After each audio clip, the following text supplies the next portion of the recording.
A funny thing happened in 2015. Lamborghini suddenly got serious about making its big, 12-cylinder flagship go round a corner, not a traditional strength of such models.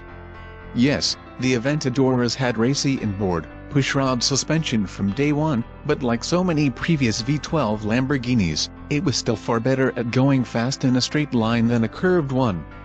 That changed with the Aventador SV and was quickly followed by the Aventador-based Centenario.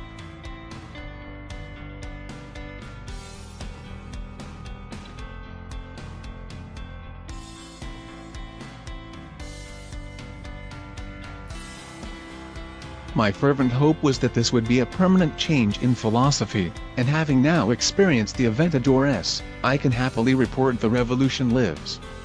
The Aventador S improved handling is primarily a result of a rear steering system that can turn the rear wheels up to 1.5 degrees in phase with the front wheels for better high-speed cornering or up to 3 degrees opposite the front wheels for better low-speed cornering.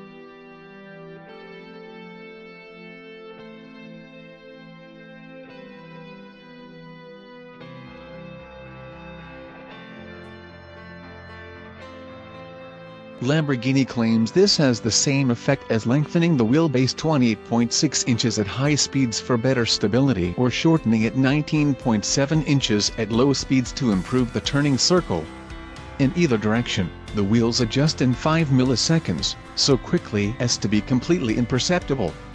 The system works at all speeds right up to the car's 218+ mph drag limited top speed.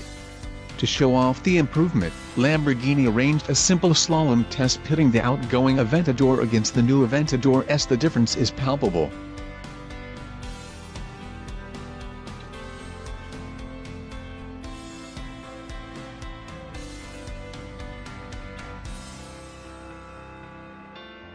With rear steer and a quicker steering ratio, the S changes direction much more willingly and with less effort.